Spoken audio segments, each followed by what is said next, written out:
everyone, my name is Jessica and this is Rerun, and we work for the Escalette Collection of Art. The Escalette Collection is an academic unit of the Wilkinson College of Arts, Humanities, and Social Sciences, and we collect modern and contemporary art that relates to the classes and research that are going on campus, and we also organize exhibits and displays of art in the various buildings throughout campus. Today we're really excited to take you on a virtual and social distanced art dog walk, which is an event that we normally have every semester. So Rerun and I are going to take you around to some of the sculptures on campus and tell you a little bit about them. Welcome to our first stop on our virtual art dog walk. Before I talk about the piece that you see in front of you, I wanted to just briefly mention the history of how some of these sculptures ended up being here on Chapman's campus. In 1984 to 1985, there was a sculpture acquisition program curated and organized by then professor and sculptor Brett Price. This program was designed to bring sculptures onto campus and sort of test them out to see which ones they would like to keep in order to enhance the campus. There was originally 18 sculptures that were brought onto campus, and 4 of them were kept and still remain on campus today. One of these 4 sculptures that have remained on Chapman's campus is the one that you see here, titled OBID, which stands for Oh Boy, I'm Dancing, by Rosalind Mazzilli. In this sculpture, Mazzilli presents a fragmented shape, but also uses color to enhance the illusion of movement, pairing her interest in cubism with explorations in color theory. We can see here that she uses blue and orange on different sides of the sculpture, which are complementary colors. As you move around the piece, one or the other colors becomes more dominant, which is especially emphasized in the way that the straight lines appear to bend and curve in space.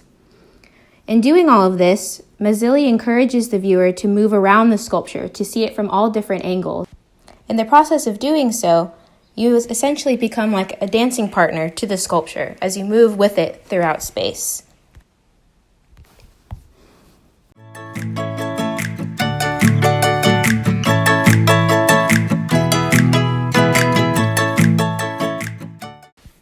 Our second stop on our virtual art dog walk is the piece of the Berlin Wall in the Liberty Plaza that's located just outside DeMille Hall.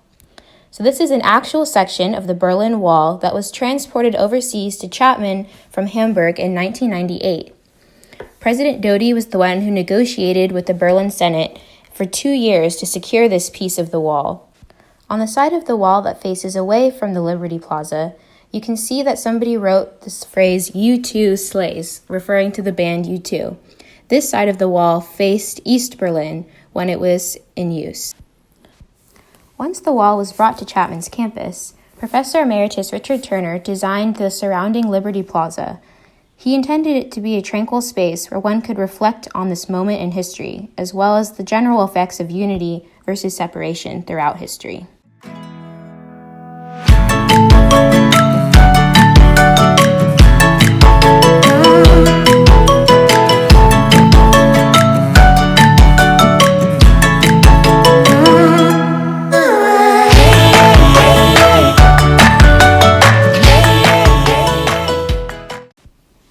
Our third stop on our virtual art dog walk is this piece titled The Levitation of the Enchanted Princess by Tony de Lappe.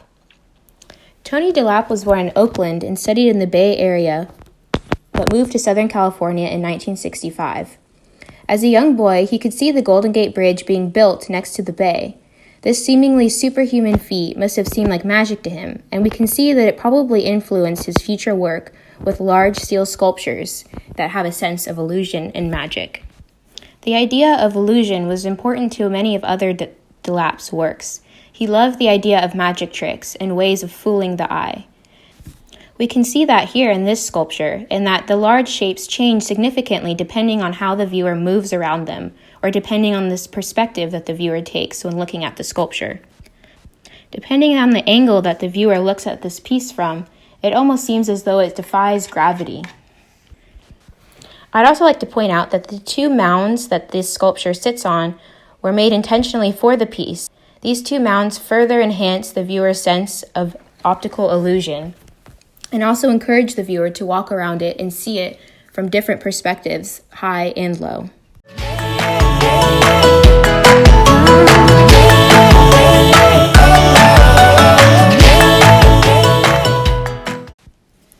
These two pieces, titled Lightwave and Random Rods, which are located outside of the Hashinger Science Center, were made by artist Jerome Kirk. Kirk served in World War II and then received his BS in mechanical engineering from MIT. He was interested in kinetic sculpture, specifically because of its ability to express ideas of the physics of motion. And that's exactly what Kirk hoped to do with his sculptures, to capture the motion's existence in real time. You can see from these videos that the sculptures move and change depending on the wind or other outside forces. In this sense, the artwork is continually being recreated and changing depending on its environment and the perspective that the viewer has while looking at it. There's a nice quote that Kirk has said that describes his work. He states that, "For me, kinetic sculpture is breaking away from the static idea. It's when you put some energy into them that they come alive and are never quite the same twice because the possibilities are infinite." Kirk's sculptures were placed outside of the Hashinger Science Center because of the connection between art and science that they demonstrate.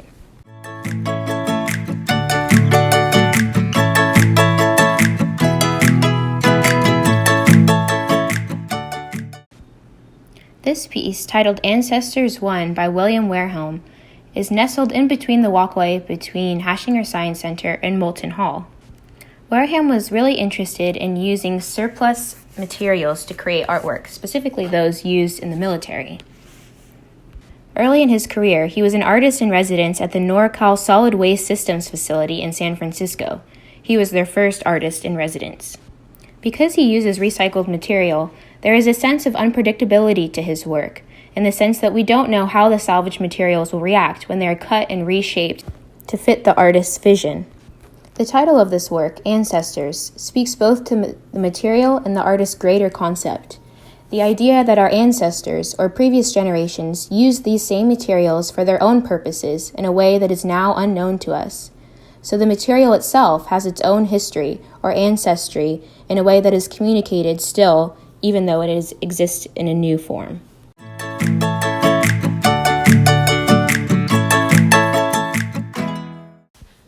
Our last stop on our virtual art dog walk is this sculpture called Tango by David Kitty.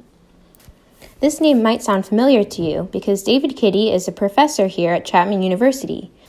He teaches ceramics and sculpture and oversees the facilities for these areas. This piece is part of an ongoing series in which Kitty combines wheel-thrown orb shapes. Many of these works are inspired by the clustered arrangements of cells, bacteria, and viruses found at the microscopic level.